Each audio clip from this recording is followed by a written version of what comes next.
Sardar Vallabhbhai Patel made many speeches at different places during the period 1947 until he passed away. Now, there were many problems in the country, and he was almost speaking on each and every problem wherever necessary. Here, in this speech, he talks about economic independence. The speech goes like this. आप लोगों को यह समझना चाहिए कि यदि हमें आर्थिक स्वतंत्रता चाहिए तो उसके लिए हमें काफ़ी कुर्बानी करनी पड़ेगी। जो कुर्बानी हमने आज़ादी पाने में की, उससे दूसरी प्रकार की कुर्बानी अभी हमें करनी पड़ेगी। उसमें काम भी दूसरे प्रकार से ही करना पड़ेगा। तो उससे आज खेत में काम करने वाले को गरीब है और उसमें थोड़े बहुत धनी लोग रहते हैं, रात दिन उनके पीछे लगे रहने से हमें कुछ मिलेगा नहीं। फायदा तो यही होगा कि मैं भी आपके साथ शरीक हो जाऊं, लेकिन मैं जानता हूं कि हमारे मुल्क में अनुभव वाले लोग बहुत कम हैं और सब लोग कहते हैं कि हमें आर्थिक स्वतंत्रता चाहिए। साथ ही सबको तो नहीं, पर लोग कहते हैं कि सारा उद्योग सरकार को अपने हाथ में ले लेना चाहिए। लेकिन अगर आज मैं नेशनलाइजेशन का बोझ को उठा सकूं तो 1 मिनट में भी देरी नहीं करूंगा। लेकिन हमारे मुल्क में जितनी शक्ति है उस सब का हमें उपयोग करना है और मुल्क में आर्थिक स्वतंत्रता पैदा करने के लिए सबको साथ लेकर चलना होगा। उसमें सबको थोड़ी थोड़ी कुर्बानी देनी पड़ेगी, सबको थोड़ा थोड़ा काम करना पड़ेगा, जुड़ के काम करना पड़ेगा।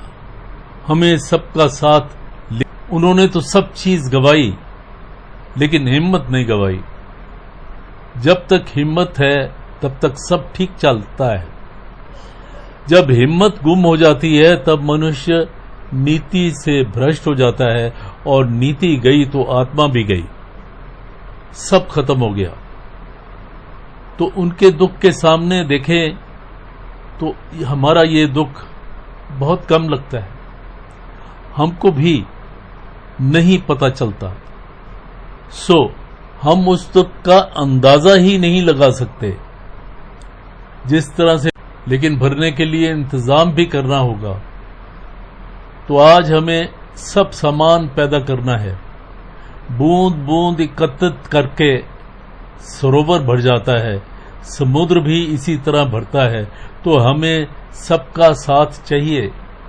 थोड़ी थोड़ी कुर्बानी न करने से तो आज हम सब ने काम किया है और अगर ये कुर्बानी नहीं करेंगे तो ये काम रुक जाएगा।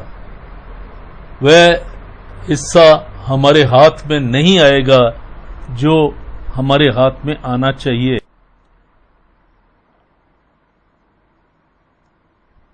आज धन पैदा करने के लिए क्या कुछ नहीं करना पड़ता।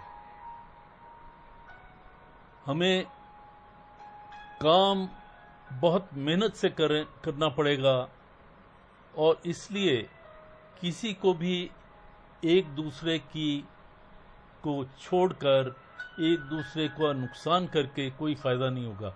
मैं मुल्क की किसी एक शक्ति की इस तरह आलोचना करने वाला आदमी नहीं हूं। मैं यह बात भी नहीं चाहता, लेकिन जितनी शक्ति देश में है उस सब को जमा करके हमें काम करना है। अपना आर्थिक संगठन करने के लिए प्यार से समझाना, क्योंकि वही हमारे काम आएंगे। मोहब्बत से इंसान का दिल पिघल जाता है। हम जितना उनको दूर रखेंगे उतना ही वे दूर भागते जाएंगे। मैं आपको कहता हूं कि आज मुल्क में ज्यादा धन पैदा करो, तो उसी से आर्थिक स्वतंत्रता प्राप्त होगी। लेकिन आप बार बार एक ही बात करते रहेंगे कि हमारे पास ये चीज नहीं है, वो चीज नहीं है। जैसा कुछ लोग कहते हैं कि हमारे पास चीनी नहीं है, आज अगर हमारा चुनाव हो जाए तो हम हार जाएंगे, क्योंकि दिवाली के मौके पे हर घर में चीनी बिना एक मौका कुछ नहीं बन सकता कि सब घरवालियों को हमें गाली देंगी। लेकिन उनको मालूम नहीं कि चंद लोगों को अगर शक्कर मिल जाती है और दूसरों से छिपाई जाती है तो ये ठीक नहीं है। अगर देश में शक्कर सचमुच ही कम है तो उसे कहां से लाना है? कई लोग हमको लिखते हैं कि बाहर से चीनी मंगाओ। उनको मालूम नहीं कि बाहर से भी आज चीनी नहीं मिल सकती। मिल सकती तो हम तुरंत मंगाते। थोड़े दिन शक्कर का फाका करना पड़े तो उसमें हमारा कोई आदमी मरने वाला नहीं है। गुस्सा करने वाले और गाली देने वाले तो जरूर हैं, लेकिन वो अगर ऐसा ही करते रहेंगे तो उसमें देश का फायदा नहीं है।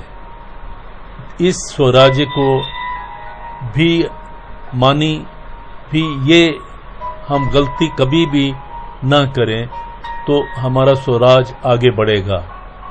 कुछ गलती करते करते हम लोग अपना काम खुद करना सीख जाएंगे, लेकिन अगर हम वैसे ही बैठे रहेंगे तो कुछ आगे बढ़ने वाला नहीं है। यदि उससे ज्यादा कोई बेहतर काम चलाने वाला हो तो मैं उसको मुबारकबाद दूंगा कि आइए भाई बैठिए। लेकिन अगर ऐसा ना हो तो देश की सब शक्तियां को मिलाकर हमें काम करना है। इस तरह से हमारे मुल्क में अनाज कम पैदा होता है, क्योंकि जिस भाग में ज्यादा अनाज पैदा होता था वह भाग अब अलग हो गया। किसी न किसी तरह से वहां से दौड़कर लोग आए। अब बाहर के मुल्कों से जो अनाज आता है वह भी नहीं आता। तो हमें अब अपने लिए पूरा अनाज पैदा करना है। कई लोगों ने 2-2 साल का अनाज भर लिया है, देहातों में 3-3 साल का भरा है। वे डरते हैं कि अगर आज हम अनाज निकाल देंगे तो अगले साल दुष्काल आएगा, तो फिर क्या करेंगे?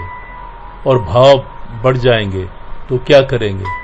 लोग इस तरह से जमा करने और ऐसे करते रहने से ये बात अच्छी नहीं है। हमारे सारे मुल्क को समझना पड़ेगा कि ज्यादा अनाज पैदा करो और कम से कम खर्च करो, कम से कम वेस्ट करो, बर्बाद करो। जब तक हमारा पड़ोसी भूखा है तब तक हमें ख्याल रखना चाहिए कि हमारे पास अपनी जरूरत से ज्यादा जितना है उतना हम उसको दे दें। यह भाव जब तक हिंदुस्तान में पैदा नहीं होगा तब तक हमारी प्रजा शक्तिशाली नहीं होगी, प्रभावशाली नहीं बनेंगे। और दुनिया हिंदुस्तान से इस चीज की उम्मीद करती है कि यह गांधी जी का हिंदुस्तान है।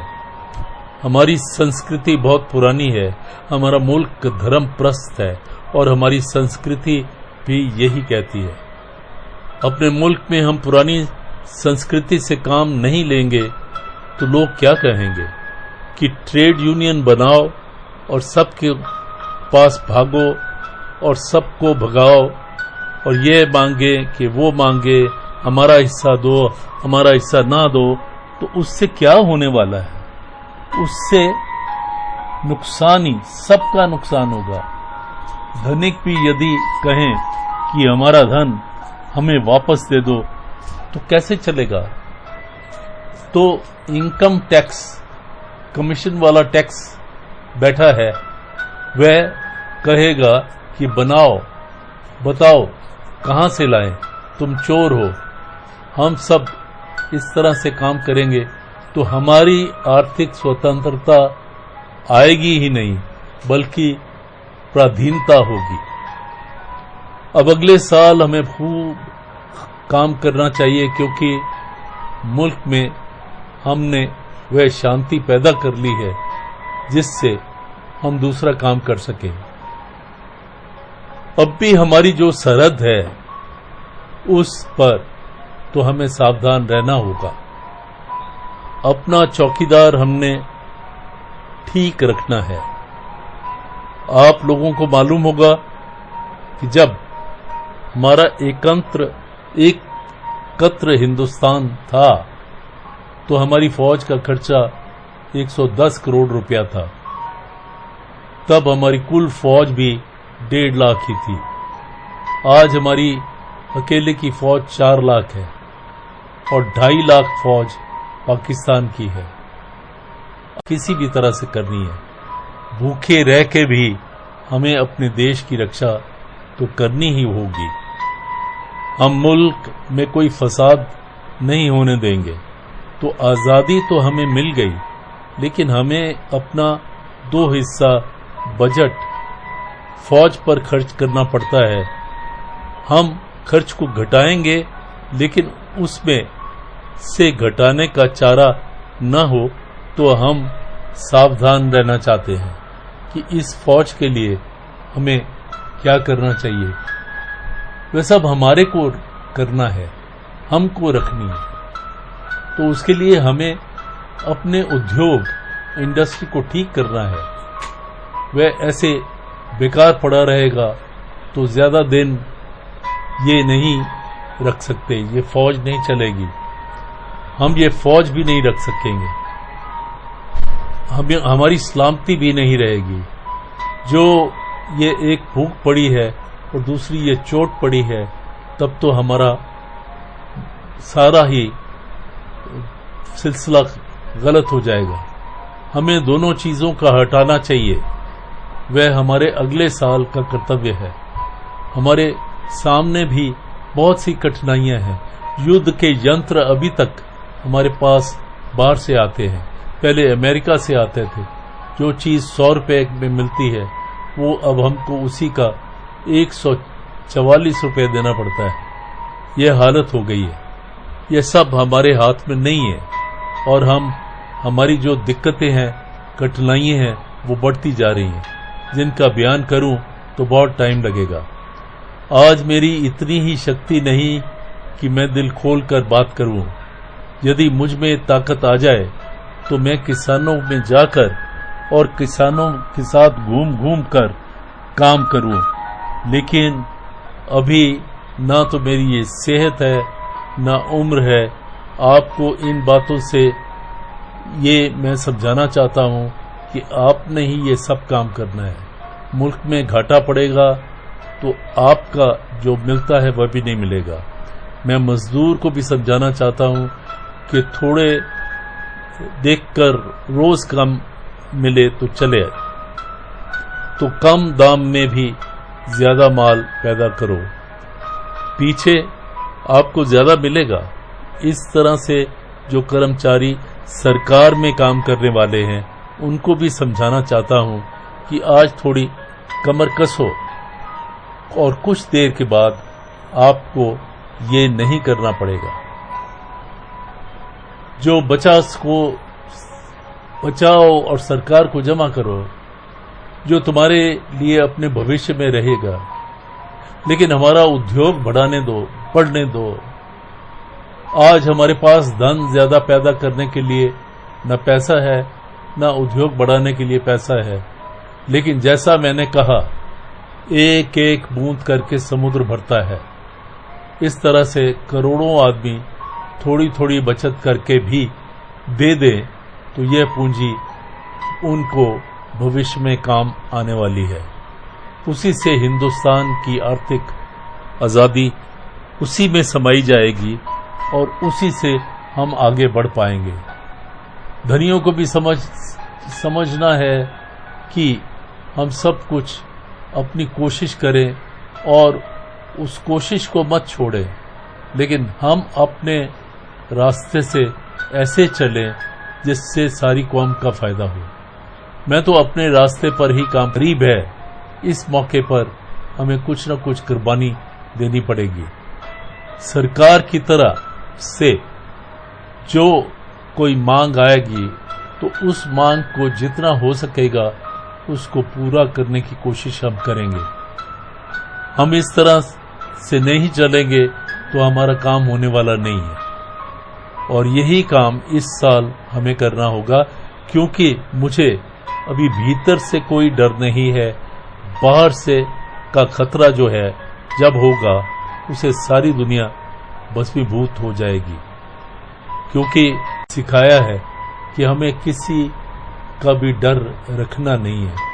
मैं चाहता हूं कि जैसे सबसे आज प्रार्थना की, ऐसे सब मजहब वाले लोग मोहब्बत से एक दूसरे के साथ मिलकर काम करें, कोई झगड़ा फसाद ना करें, और आसपास कि कोई बड़ी ताकत लड़ेगी तो उसका भी हम इंतजाम करेंगे, हो सकेगा।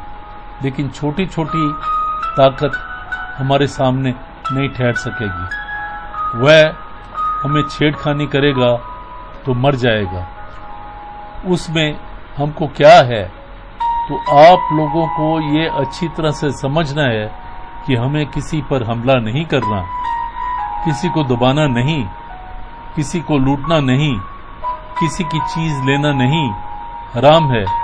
लेकिन अपना मुल्क मजबूत बनाना है, बलवान बनाना है। उसमें आप सब लोग साथ दें।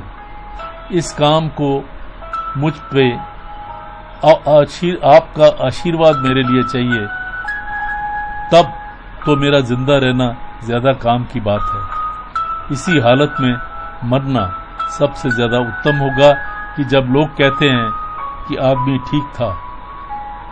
जब वह बोलता था तो कुछ कड़ी बात भी कहता था, लेकिन आदमी ठीक था। इस जिद्दत से मरना बहुत अच्छा है। लेकिन अगर आप लोग मेरी बात माने तो ज्यादा जिंदा रहने के बारे में मैं आपका आशीर्वाद लूंगा। मैं मुल्क से भी ज्यादा उम्मीद करता हूं कि सारा मुल्क इसी के ऊपर चले और हम आगे बढ़ते रहें समृद्धि की ओर और शांति की ओर।